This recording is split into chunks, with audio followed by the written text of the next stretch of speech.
പുതിയൊരു വീഡിയോയിലോട്ട് എല്ലാവർക്കും സ്വാഗതം. ഇപ്പോൾ നിങ്ങൾ വീഡിയോ കണ്ടിട്ടുണ്ടാകും, നമ്മുടെ ബൈക്കിൽ ഒരു സെൻട്രൽ ലോക്ക് അലാറം ഫിറ്റ് ചെയ്ത് വെച്ചിരിക്കുകയാണ്. പ്ലസ് അതിന് കൂടെ ആയിട്ട് റിമോട്ട് കൺട്രോൾ സ്റ്റാർട്ടിങ് ഒരു മൊഡ്യൂളും ചേർത്തിട്ടുണ്ട്. അപ്പോൾ ഇതെങ്ങനെ ഫിക്സ് ചെയ്യാം എന്നുള്ളതാണ് ഇന്നത്തെ ഈ ഒരു വീഡിയോയിലൂടെ നമ്മൾ പറയാൻ പോകുന്നത്. അപ്പോൾ ഇതെങ്ങനെ നമ്മൾ ചെയ്തത്, ഇതെങ്ങനെ കണക്ട് ചെയ്തത്, കാര്യങ്ങളൊക്കെ വിശദമായിട്ട് വീഡിയോയിൽ പറയുന്നുണ്ട്. വീഡിയോ നിങ്ങൾക്ക് ഉപകാരപ്പെടുമെന്ന് വിചാരിക്കും. നമ്മുടെ ചാനൽ ആദ്യമായിട്ട് കാണുന്നവരാണെങ്കിൽ ഇപ്പോൾ തന്നെ പോയി സബ്സ്ക്രൈബ് ചെയ്യുക, കൂടെ കാണുന്ന ബെൽ ഐക്കണും കൂടി എനേബിൾ ചെയ്യുക. സോ നമുക്ക് നേരെ വീഡിയോയിലോട്ട് പോകാം. ആദ്യമായിട്ട് നമുക്ക് ഇതിൻ്റെ റിമോട്ടിൽ കൊടുത്ത കാര്യങ്ങൾ എന്തൊക്കെയാണെന്ന് ജസ്റ്റ് നോക്കാം. മുകൾ ഭാഗത്തായിട്ട് ഒരു LED ഇൻഡിക്കേറ്റിംഗ് കൊടുത്തിട്ടുണ്ട്. അതുപോലെ തന്നെ അതിന് താഴെയായി ലോക്ക് ചെയ്യാനുള്ളൊരു സംവിധാനം, അതിന് താഴെയായി അൺലോക്ക് ചെയ്യാനുള്ളൊരു സംവിധാനം കൊടുത്തിട്ടുണ്ട്. അതിനും താഴെയായി ഒരു അലാറം ബട്ടൺ കൊടുത്തിട്ടുണ്ട്. അതിനും താഴെയായിട്ട് നമുക്ക് ഡബിൾ ക്ലിക്ക് ചെയ്താൽ നമ്മുടെ വണ്ടി സ്റ്റാർട്ടാകുന്ന രീതിയിലുള്ളൊരു ബട്ടൺ കൊടുത്തിട്ടുണ്ട്. അപ്പോൾ ഇത്തരത്തിലാണ് റിമോട്ടിൽ വരുന്ന ഫങ്ഷൻസ്. അതായത് നമ്മൾ വണ്ടി അൺലോക്ക് ചെയ്ത ശേഷം ജസ്റ്റ് ആ ഒരു പവർ ബട്ടണിൽ, അതായത് സ്റ്റാർട്ടിങ് ചെയ്യാനുള്ള ആ ഒരു ഓറഞ്ച് ബട്ടണിൽ ഡബിൾ ക്ലിക്ക് ചെയ്താൽ നമ്മുടെ വണ്ടി സ്റ്റാർട്ടാകുന്നത്. അപ്പോൾ ആദ്യം നമുക്കിത് റിമോട്ട് കൺട്രോൾ ഉപയോഗിച്ചൊന്ന് സ്റ്റാർട്ടാക്കി നോക്കാം. അപ്പോൾ ഞാനിവിടെ അൺലോക്ക് ചെയ്യുകയാണ്. അൺലോക്ക് ചെയ്ത ശേഷം ഡബിൾ ക്ലിക്ക് ചെയ്താൽ ഇത്തരത്തിൽ നമ്മുടെ വണ്ടി സ്റ്റാർട്ടായിട്ടുണ്ടാകും. ജസ്റ്റ് ആ ഒരു അൺലോക്ക് കീയിൽ പ്രസ് ചെയ്ത് അതുപോലെ വണ്ടി ഓഫായിട്ടുണ്ടാകും. അപ്പോൾ ഇത്തരത്തിൽ റിമോട്ട് കൺട്രോൾ ഉപയോഗിച്ച് നമുക്ക് നല്ല രീതിയിൽ സ്റ്റാർട്ടിങ് നിയന്ത്രിക്കാൻ പറ്റും.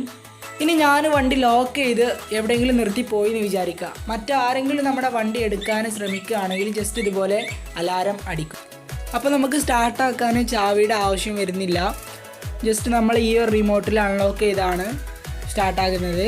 ലോക്ക് ചെയ്താൽ ഒരിക്കലും നമുക്ക് ഈ ഒരു വണ്ടി സ്റ്റാർട്ടാക്കാൻ സാധിക്കില്ല. ഈ റിമോട്ടിൽ അൺലോക്ക് ചെയ്ത ശേഷം മാത്രമേ നമ്മൾക്ക് വണ്ടി സ്റ്റാർട്ടാക്കാൻ സാധിക്കുകയുള്ളൂ. 30 മീറ്റർ ദൂരെ നിന്ന് നമുക്ക് നമ്മുടെ വണ്ടി റിമോട്ട് കൺട്രോൾ ഉപയോഗിച്ച് നിയന്ത്രിക്കാൻ സാധിക്കും എന്നുള്ളതാണ്. അതായത് 30 മീറ്റർ ഡിസ്റ്റൻസ് ഇതിൽ വരുന്നുണ്ട്. നേരത്തെ പറഞ്ഞ പോലെ നമ്മുടെ വണ്ടി ആരെങ്കിലും ഇരിക്കുകയോ അല്ലെങ്കിൽ വണ്ടി എടുക്കാൻ ശ്രമിക്കുകയോ ചെയ്താൽ ഇതുപോലെ സെക്യൂരിറ്റി അലാറം അടിക്കുന്നതാണ്. ഇനി ആരെങ്കിലും നമ്മുടെ സ്കൂട്ടർ എടുത്തുകൊണ്ട് പോയി എന്ന് വിചാരിക്കുക. അതായത് നമ്മൾ ഈ ഒരു റിമോട്ടിൽ അൺലോക്ക് ചെയ്ത ശേഷം നമ്മൾ ലോക്ക് ചെയ്യാൻ മറന്നു എന്ന് വിചാരിക്കുക. ആരെങ്കിലും വണ്ടി എടുത്തുകൊണ്ട് പോയി എന്ന് വിചാരിക്കുക. അങ്ങനെ പോകുന്ന സമയത്ത് നമുക്ക് തന്നെ ആ വണ്ടി ഈ റിമോട്ട് ഉപയോഗിച്ച് ഓഫാക്കാൻ സാധിക്കും. അതായത് ആ പോകുന്ന ആളെ പിടിക്കാൻ സാധിക്കും. അപ്പോൾ ഇതാണ് ഇതിന് കൂടെയുള്ള ബോക്സ് എന്ന് പറയുന്നത്, മെയിനായിട്ട് വരുന്ന ഈ ഒരു ബോക്സ്. അപ്പോൾ ഇതിന് പല റൈറ്റിങ്ങിൽ വരുന്നുണ്ട്. സ്റ്റാർട്ടിങ്ങും അതുപോലെ തന്നെ അലാറം കൂടെയുള്ളത്, അതുപോലെ തന്നെ അലാറം മാത്രമുള്ളത് പല റൈറ്റിങ്ങിൽ വരുന്നുണ്ട്. പർച്ചേസ് ചെയ്യാനുള്ള ലിങ്ക് ഞാൻ ഡിസ്ക്രിപ്ഷനിൽ കൊടുക്കാം. ഇനി ഇതെങ്ങനെ നമ്മൾ വണ്ടിയിൽ ഫിക്സ് ആക്കിയത് എന്നുള്ളത് നോക്കാം. അപ്പോൾ നമ്മുടെ സ്കൂട്ടറിൻ്റെ മുൻവശത്തായിട്ട് നമ്മുടെ ബാറ്ററിയുടെ അടുത്തായിട്ടാണ് നമ്മളിത് ഫിക്സ് ചെയ്തിട്ടുള്ളത്. ഓക്കെ, ഇതെങ്ങനെ കണക്ട് ചെയ്യുക എന്നുള്ള കാര്യങ്ങളൊക്കെ നോക്കാം. ഇതിൽ മെയിനായിട്ട് ഈ ഒരു ബ്ലാക്ക് ബോക്സിൽ നിന്ന് 2 കണക്ടറുകൾ നമുക്ക് കാണാൻ കഴിയും. അതിലൊരു ചെറിയ കണക്ടർ ഉണ്ടാവും. ചെറിയ കണക്ടർ നേരെ ആ ഒരു ബസറിലേക്കുള്ള കണക്ടറാണ്. ബസർ നമ്മുടെ ആ ഒരു ഭാഗത്തായിട്ട് ഫിക്സ് ചെയ്തിട്ടുണ്ട്. പിന്നെ ഇതിന് കൂടെ ആയിട്ടൊരു ഏരിയയിൽ വരുന്നുണ്ട്, ഇത്തരത്തിലുള്ളൊരു ഏരിയയിൽ വരുന്നുണ്ട്. ഇനി ഇതിന് കൂടെയുള്ള ആ ഒരു വലിയ കണക്ടർ നോക്കാം. വലിയ കണക്ടറിൽ നമുക്ക് ഒരുപാട് വയേഴ്സ് കാണാൻ കഴിയും. അതിൽ 2 യെല്ലോ വയേഴ്സ് കാണാൻ കഴിയും. അത് രണ്ടും നമ്മൾ നേരെ നമ്മുടെ ഇൻഡിക്കേറ്ററിലേക്കാണ് കണക്ട് ചെയ്യേണ്ടത്. 2 സൈഡിലുള്ള ഇൻഡിക്കേറ്ററിലേക്ക് കണക്ട് ചെയ്യണം. പിന്നെ അതിന് കൂടെയായി കാണുന്ന ഈ ഒരു ബ്ലൂ വയർ എന്ന് പറയുന്നത് സ്റ്റാർട്ടിംഗ് മോട്ടറിൻ്റെ റിലേക്ക് കണക്ഷൻ കൊടുക്കാനുള്ളൊരു വയറാണ്. അതായത് സെൽഫിന് കൊടുക്കാനുള്ളൊരു വയറാണ്. ഇത് നേരെ നമ്മൾ സ്റ്റാർട്ടിംഗ് മോട്ടറിൻ്റെ ഒരു റിലേക്കാണ് കണക്ഷൻ കൊടുത്തിട്ടുള്ളത്. അതായത് സ്റ്റാർട്ടിംഗ് മോട്ടറിൻ്റെ റിലേക്ക് വരുന്ന സോളിനോയിഡ് സ്വിച്ചിൻ്റെ പോസിറ്റീവ് ഭാഗമായിട്ടാണ് കണക്ട് ചെയ്യേണ്ടത്. ഓക്കെ, പിന്നെ നമുക്ക് 2 വയറുകളാണ് പിന്നെ ഉള്ളത്. ജസ്റ്റ് ഇവിടെ റെഡ് കളറും അതുപോലെ തന്നെ ഈ ഒരു ബ്രൗൺ കളർ 2 വയറുകളുണ്ട്. അപ്പോൾ ഈ ഒരു റെഡ് കളർ എന്ന് പറയുന്നത് നേരെ നമ്മൾ ബാറ്ററിയുടെ പോസിറ്റീവിലേക്കാണ് കണക്ട് ചെയ്യേണ്ടത്. അതായത് ഇഞ്ചൻ സ്വിച്ചിലേക്ക്, അതായത് ബാറ്ററിയിൽ നിന്ന് ഇഞ്ചൻ സ്വിച്ചിലേക്ക് വരുന്ന ഇന്ന്. ഓക്കെ, പിന്നെ ആ ഒരു ബ്രൗൺ കളർ വയർ ചാവിയിലേക്ക് വരുന്ന ഔട്ടിലേക്ക് കൊടുക്കണം. അപ്പോൾ റെഡ് വയർ ചാവിയിലേക്ക് വരുന്ന ഇന്നും അതുപോലെ തന്നെ ബ്രൗൺ വയർ ചാവിയിലേക്ക് വരുന്ന ഔട്ടും.